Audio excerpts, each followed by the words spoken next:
The Committee on Science, Space, and Technology will come to order. Without objection, the chair is authorized to declare recess of the committee at any time pursuant to Committee Rule 2F and House Rule 11. The chair announces recorded votes will be postponed until 9:40 a.m. tomorrow before the 10 a.m. hearing in this room.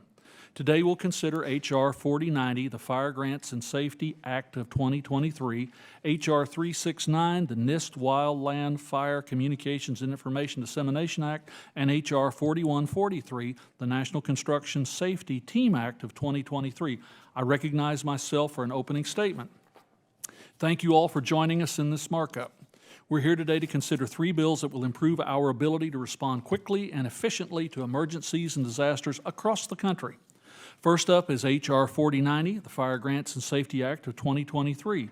We held a hearing on this topic a few weeks ago and heard from witnesses representing fire departments across America on the value of U.S. Fire Administration and 2 other key programs it runs: assistance to firefighters and staffing for adequate fire and emergency responses. The Assistance to Firefighters program provides direct support to local emergency responders through training and equipment, as well as facility upgrades and vehicle purchases. The SAFER program helps local fire departments find and train firefighters so they can better be able to respond to emergencies. These programs are incredibly valuable to our communities.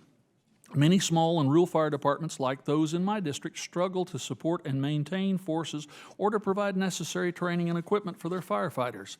These fire grant programs ensure small and rural departments have access to the resources they need in order to provide sufficient fire suppression and emergency medical support. I want to thank Representative Kane for introducing this bipartisan bill to reauthorize the USFA and both the AFG and SAFER programs. I'd also like to thank my Science Committee colleagues and Congressional Fire Services co-chairs and numerous external stakeholders for their critical feedback as we work to draft this reauthorization. Next is H.R. 369, the Wildlands Fire Communications and Information Dissemination Act. This bill, introduced by Representative Young Kim of California, was directly informed by feedback from first responders who have encountered communications problems while fighting wildfires.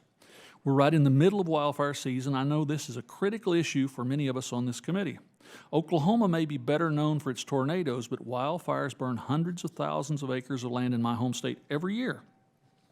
First responders there face unique communications challenges, particularly in rural and tribal areas where wireless and broadband coverage is extremely limited.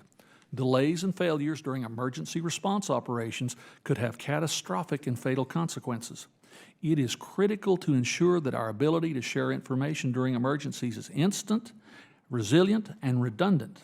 This bill helps us build stronger systems by directing the National Institutes of Standard and Technology to research and improve communications coordination standards among firefighters, fire management response officials, and the National Interagency Fire Center.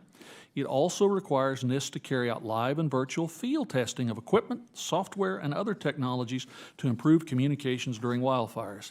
These measures will give our first responders better tools to fight wildland fires, helping to save lives and prevent unnecessary property damage. So I urge you all to support this bipartisan bill. The last bill on our agenda today is one sponsored by our ranking member, the National Construction Safety Team Act of 2023. The National Construction Safety Act is a program run by NIST to investigate major building disasters and failures so that we can better adapt construction standards in the future. Following NIST's investigation of the Twin Towers collapse after September 11, they issued recommendations that have significantly impacted how we design and construct buildings, making them safer and more durable. Currently, NIST is investigating the 2021 collapse of the Surfside Towers in South Florida, which killed nearly 100 people. And while NIST does exceptional work in these investigations, their scope is limited to building failures. Ranking Member Lofgren's bill would expand that authority to general infrastructure failures, which currently aren't investigated in this way. This is a smart bill that will ensure we utilize NIST's unique expertise to better understand any failures in buildings, roads, bridges, dams, and other infrastructure, and most importantly, develop better practices and guidance so we can avert future tragedies.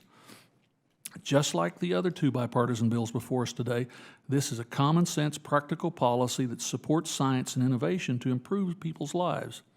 And I'm proud to join Ranking Member Lofgren as an original co-sponsor of this legislation, and I'm looking forward to reporting it out of committee today along with our other two bills. With that, I yield to the gentlewoman from California for her opening remarks.